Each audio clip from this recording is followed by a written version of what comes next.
दिसतीया भारी नेसूनी साडी, काळजाचं पाणी पाणी करतीया पोरही.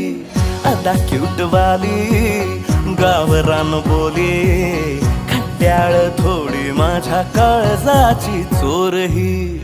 थोडं माझ्या पिरामध्ये पड तू ग बाई, खुळ्यागत झाला मन तुझ्याच पायी.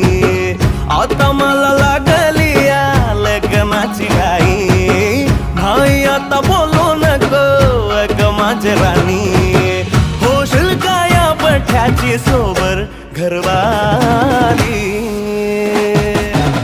मराठमोळी थोडीशी साधी भोळी, स्वागतीचा भारी बायको पाहिजे नखरेवाली. मराठी